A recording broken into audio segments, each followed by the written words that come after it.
करिश्मा। आइए शुरुआत करते खबरों की और सबसे पहले आपको दिखाते हैं रफ्तार से अब तक की बड़ी खबरें।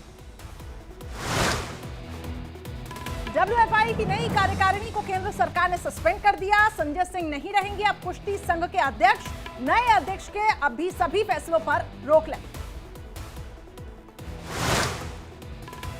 नए कुश्ती संघ के काम पर खेल मंत्रालय ने लगाया रोक। संजय सिंह समेत पूरा नया कुश्ती संघ सस्पेंड। संजय सिंह नहीं रहेंगे कुश्ती संघ के अध्यक्ष। जम्मू कश्मीर के बारामूला में आतंकियों ने मस्जिद में गोलीबारी की। आतंकियों ने नमाज के दौरान रिटायर्ड एसएसपी मोहम्मद शफी को गोली मारकर उसकी हत्या कर दी।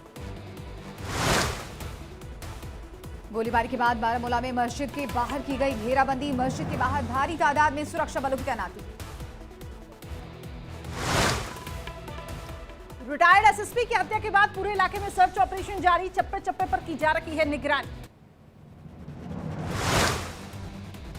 राजौरी में आज 5वें दिन भी सुरक्षा बलों का सर्च ऑपरेशन जारी। पूरे इलाके में मोबाइल और इंटरनेट सेवाएं सस्पेंड। आज ग्रेटर नोएडा दौरे पर सीएम योगी आदित्यनाथ गौतम बुद्ध विश्वविद्यालय में दीक्षांत समारोह में होंगे शामिल। अयोध्या में 3 दिन आम लोगों को श्री राम के दर्शन पर लगी रोक। Special DG law and order ने कहा 20 से 22 जनवरी तक नहीं कर सकेंगे पूजा। 30 दिसंबर को प्रधानमंत्री मोदी अमृत भारत ट्रेन को दिखाएंगे हरी झंडी। अयोध्या से दरभंगा के लिए पहली ट्रेन रवाना। लखनऊ से अयोध्या के लिए चलेंगी 50 स्पेशल बसें, जिसके बाद इस रूट पर हो जाएंगी कुल 150 बसें। रामनगरी से राम जी के ससुराल तक चलेगी ट्रेन। अयोध्या से मिथिला के बीच चलाई जाएगी स्पेशल ट्रेन। अयोध्या में होगा 2121 कुंडीय श्री राम महायज्ञ। 65 एकड़ जमीन पर बन रही यज्ञशाला 10 फरवरी से होगी शुरुआत।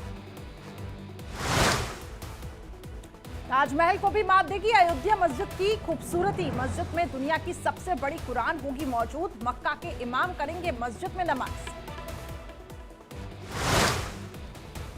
गीता जयंती पर कोलकाता के परेड ग्राउंड में उमड़ी लोगों की भीड़। भागवत गीता के सामूहिक पाठ का किया गया है आयोजन।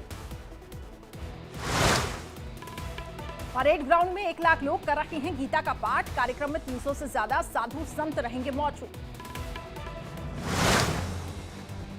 कोलकाता में आयोजित होने वाले गीता पाठ को लेकर पीएम मोदी का संदेश। कहा 1 लाख लोगों के गीता पाठ करने की पहल है बेहद प्रशंसनीय। गृहमंत्री अमित शाह का पश्चिम बंगाल दौरा आज। कोलकाता में लोकसभा चुनाव की तैयारियों को लेकर बैठक करेंगे। आज गुजरात दौरे पर गृहमंत्री अमित शाह कई कार्यक्रमों में होंगे शामिल। गुजरात साहित्य महोत्सव का करेंगे उद्घाटन।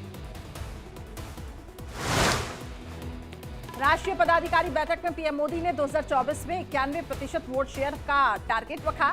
नए मतदाताओं को जोड़ने के लिए पूरे देश में अभियान चलाएगी बीजेपी।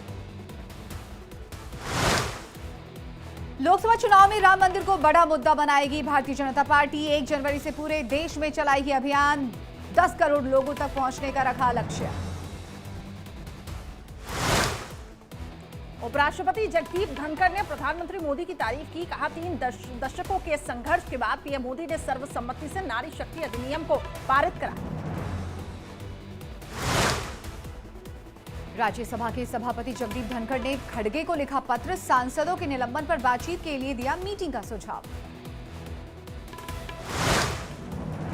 उत्तर भारतीयों को लेकर डीएमके नेता दयानिधि के बिगड़े बोल। कहा बिहार और यूपी के जो लोग केवल सीखते हैं हिंदी, वो तमिलनाडु में साफ करते हैं टॉयलेट। दयानिधि के बयान पर गिरिराज सिंह ने विपक्षी गठबंधन से पूछे सवाल। कहा क्या अपने सहयोगी के राय से सहमत है लालू और नीतीश। उत्तर भारतीयों पर दयानिधि के बयान को जितिन प्रसाद ने बताई ओछी टिप्पणी। कहा विपक्षी अलायंस में शामिल होने के लिए भारत तोड़ने की बात करना जरूरी है। महाराष्ट्र के सीएम एकनाथ शिंदे ने वर्ली नाका में स्वच्छता अभियान में लिया हिस्सा। कर्मचारियों के साथ की साफ सफाई। आज और 31 दिसंबर को रात 11 बजे तक यूपी में खुली रहेंगी शराब की दुकानें। एक्साइज विभाग ने जानकारी दी। सीएम धामी ने उत्तराखंड आंदोलन के प्रणेता इंद्रमणि बडोनी को दी श्रद्धांजलि, फूल चढ़ाकर किया नमन। देश के पहले सौर मिशन पर इसरो प्रमुख सोमनाथ ने दिया बड़ा अपडेट का 6 जनवरी को यहां पर पॉइंट 1 पर पहुंच जाएगा भारत का आदित्य L1। पहाड़ी इलाकों में लगातार बर्फबारी से मैदानी इलाकों में बढ़ी ठंड, दिल्ली उत्तर प्रदेश समेत पूरे उत्तर भारत में कोहरे का असर, कई ट्रेनें हुई लेट, यातायात पर पड़ रहा असर। दिल्ली एनसीआर में बड़ी ठंडक, लोगों का हाल बेहाल, शीतलहर और कोहरे की वजह से पारा लुढ़का। धुंध में लिपटी दिखी राजधानी दिल्ली, ट्रेनों पर पड़ रहा असर, विजिबिलिटी कम होने की वजह से देरी से चल रही हैं कई ट्रेनें। वाराणसी में शीतलहर और कोहरे की वजह से कांपे लोग, मौसम विभाग ने तापमान के और गिरने का अनुमान जताया।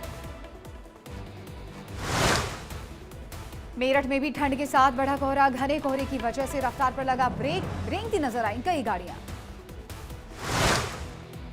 प्रयागराज में ठंड का सितम जारी, सर्द हवाओं ने बढ़ाई ठिठुरन, ठंड से बचने के लिए लोग ले रहे हैं अलाव का सहारा।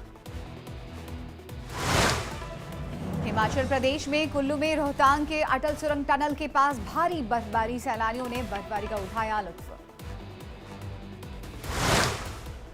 भारत में कोरोना ने बढ़ाई चिंता, पिछले 24 घंटे में 752 नए केस आए सामने, एक्टिव मरीजों की संख्या भी बढ़ी, 3420 पहुंची। दिल्ली में कोरोना के 5 नए मामले आए सामने, एक्टिव मरीजों की तादाद बढ़कर हुई 8, डॉक्टरों ने कोविड गाइडलाइंस फॉलो करने की दी हिदायत।